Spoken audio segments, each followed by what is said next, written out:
Rather than lads, welcome back to Cossy's Arsenal podcast. My name is Cossy. Good morning, good afternoon, good evening, wherever you are in all parts of the world. Welcome back to the channel. Welcome back to a brand new video. Now we are halfway through the second month of the transfer summer, and this is where we review for the second time every done deal that Arsenal have done in this summer, especially those incoming deals. Now, I'm very happy with Arsenal this summer. Honestly, we've done our transfer business quite quickly, especially in areas that we are desperate and also areas of priority, especially that striking line where we brought in Gabriel. I've been very thrilled, and also the deals of Alexander Zichenko and Vieira.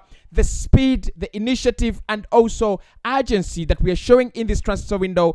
Definitely, we are winning the transfer window. I do not know. You can let me know in the comment section whether you feel Arsenal currently are winning or losing the transfer window. Of course, we have other clubs like Tottenham Hotspur that have done over 7 signings so far in less than 1.5 months. So that is absolutely over the moon from Antonio Conte. But given the brilliance of Arsenal signings and also the quality and also the fact that we are signing some of these players from some huge clubs, including Manchester City, these deals were always going to take some time. And being the fact that we've already done as many as we can is absolutely exciting. Hit the like button for me. Subscribe to the podcast. Let's get this video to 1,000 likes, because in this one, we are not talking about any transfer rumors. We are talking about our confirmed done deals and those deals that are very likely for me this summer. Now, in number 1, let's talk about William Saliba coming back to Arsenal. I think many Arsenal fans will look at this as a very huge update and a very huge transfer this summer. Although he doesn't come in on any fee, he signed for Arsenal way back in 2019. He spent 3 seasons on loan away from Arsenal. The fact that Mikel Arteta has decided to call him up and the players also decided that we'll come back at Arsenal and fight for his place is absolutely phenomenal. I mean, it just strengthens that defensive side for Arsenal. And I think we are not going to be spending a lot of money finding someone to back up Ben White, and Rob Holding can also leave as well. Massive upgrade in that area, having 2 right-footed centre-backs at that level, Ben White and William Saliba. Of course, if you look at Arsenal's vision of challenging Manchester City and Liverpool in the years to come, the goal must be having 2 A-class players per position. William Saliba ticks that box. He's an A-class player. Last season at Marseille in France, he won the Young Player of the Year in the French League 1. Now, a player of that quality, a player of that caliber coming back at Arsenal, it was always going to be difficult. I thought he would have stayed at Marseille. I thought a couple of big clubs were actually going to be interested in him, and he'd cause a lot of havoc, including Juventus, that are roaming around the transfer market for a new centre-back. Atletico Madrid also pointed to him at some point in time, and Real Madrid, but Arsenal are working tooth and nail to convince him to stay with a new contract signed. So William Saliba coming back for me, lads, is one of the huge transfer deals that Arsenal could ever do this season, because they could have decided to sell him and sign someone like Edmond Sabsoba, and no one would have said no, because no one has seen Saliba in that Arsenal jersey. But of course, we are always desperate. We have always been desperate to see him play for Arsenal, see what the player is all about. I hope it doesn't really disappoint, because many Arsenal fans are absolutely excited to see you, William, play for Arsenal. Of course, it's going to cause a lot of selection havoc and problems from Mikel Arteta if he decides to go for a back four. Who starts in that centre back pairing? Is it William Saliba and Gabriel Magalhaes, or is it Gabriel Magalhaes and Benjamin White? Ben had a very good start to the last campaign actually, and I think William Saliba had a very ecstatic season in the French League.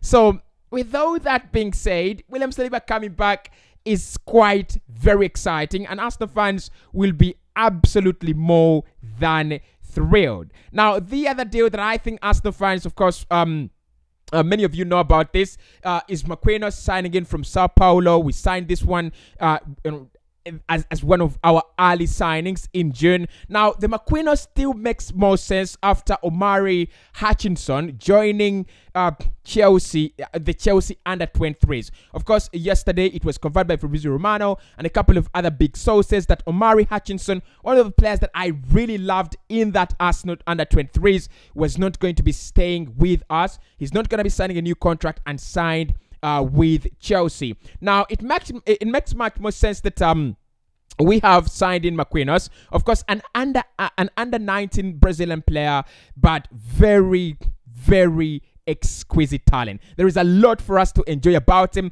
I do not know, he might not get up and rolling with the senior team, but I think we'll see much of him in the under 23s, and I reckon he's one of the players that we will see much in the Europa League, FA Cup, and Carabao Cup whenever we will be looking for squad rotation. But of course, I think he will be joining up with the under 23s to bridge that gap that has been left by Omari Hutchinson, on the right wing or on the left wing, depending on where Pamet Saka will decide to play him. But of course, McQuinn, a 3.5 million euro deal, not a bad one. Edu wanted this one. He says the player that he actually monitored for quite some time. That is what Edu says about every signing, but let's hope he actually monitored him for some time. But that is also another Arsenal done deal. Do not forget about it. Now, the big one, of course, Gabi Jesus from Manchester City to Arsenal. £44.5 million is what was our grade after a very long time of negotiations and a very, very long time of Arsenal trying to convince the entourage of the player and also trying to convince Manchester City to reduce on their price. Arsenal signed Gabriel Jesus. He's already up and running. He's already scored his brace in an Arsenal jersey. Of course, he did score that against FC Nuremberg. Probably not one team that you will be very, very excited to see him score about, but he's back in action this weekend as we take on a couple of games in our preseason, and also we'll see him in the Emirates Cup, and of course he's ours the whole season. I think the price is fair. Arsenal did try to lower it to the lowest standards as well. Of course, you couldn't go below 44.5 million, given the fact that Spurs and Chelsea were always there waiting to hijack this deal. Top talent, top deal for me. I think Arsenal, we might try to get in another player, but I don't think we're going to get a deal as good as this one. Because, one, signing a player like Gabriel Jesus in a priority area is something that I think Arsenal fans were not dreaming about. I think we are all thinking about Ivan Toney coming into Arsenal, the likes of Oli Watkins. But if you look at the kind of deal we've done in Gabriel Jesus, a player who's played almost, who's won 4 Premier League titles with Manchester City, a player who's played in recently in a UCL final with Manchester City, has always featured in the UEFA Champions League with Manchester City, won a couple of silverware with them, has been under Pep Guardiola, understands Mikel Arteta, and understands the system that Mikel Arteta and Pep Guardiola are trying to play in the Premier League. That is a lot of quality and a lot of advantages to get for that price. And I know many Arsenal fans really wanted a player like Darwin Núñez and things like that. But this one is a deal we cannot actually undermine. Great deal done by Edu, done by Mikel Arteta. I think he will definitely work for us. Now, of course, we also wanted a backup goalkeeper. Arsenal did sign in Matt Turner from the New England Revolution in the USA. He joins us for an undisclosed fee. I actually did try to find how much it cost Arsenal, but I couldn't find the real price. Of course, Ban Leno is still struggling to leave Arsenal, but we understand that he'll be leaving the club very, very soon, given the fact that he doesn't want to be a backup goalkeeper to Aaron Ramsdale. Matt Turner, although he has already received quite some heavy criticism from some Arsenal critics, I think he's a good backup goalkeeper. We'll have to see, as time goes on, we'll try to test him, get him into these Carabao Cups and FA Cups, and then see how good the goalkeeper is really. Undisclosed fee. Not much really known about him, so I cannot defend him 100%, but it is a done deal that Arsenal have done, and yeah, congratulations and welcome to the family, Matt Turner. Now, Fabio Vieira as well, very, very, very, very forgotten and very underrated signing for Arsenal. I think even amongst the Arsenal fan base, not many people actually talk about Fabio Vieira. Now, Arsenal signed Fabio Vieira from FC Porto, 40 million euros. That is 35 million euros in guaranteed payments and 5 million euros in add-ons. Arsenal will use the player as a number 10, as a number 8, as a right winger, and as a left winger. As long as it is an attacking position, he will be featuring for Arsenal. Now, in his own words, he says he wants to play as a number 10, and he is more like Martin Odegaard. And he talked to Mikel Arteta, and Arteta told him he wants him to be part of the project because of his versatility. So I won't be very surprised if we see him playing as an 8, as a 9, as a false 10, as a false 9, as a 7, and as an 8, if all those positions ever exist in European football and modern football as well. So Fabio Vieira, like I said, one of the very, very underrated signings that Arsenal have done this summer. But for that price, and if you look at the agency that Arsenal used to sign the player, it shows you that Mikel Arteta understands what he was bringing into the side and why he was signing the young Portuguese player. Of course, it's going to be one to watch. Is it going to be starting right away alongside Martin Odegaard, or is he going to be backing up Martin Odegaard and providing that kind of width on players like Saka and Gabriel Martinelli? One to really watch, but I'm really excited about this one. It's been a very long time ever since Arsenal signed a midfielder, and I was really, really excited, especially that young kind of talent, young and very, very promising. So Fabio Vieira joins us. He'll be putting on shirt number, is it 21? Yeah, he'll be putting on shirt number 21 at Arsenal. Gabriel will put on shirt number 9 at Arsenal. I think McQuinn is putting on shirt number 12, if I'm not mistaken, for now. So 21, Fabio Vieira. Very, very young, but very, very promising. That is also another done deal we can, debate on this channel. Now, the other one is very, very close. Alexander Zichenko. Zichenko is very close to joining Arsenal Football Club. A fee has been agreed between both clubs, and personal terms are understood to be negotiated at a very terrific speed.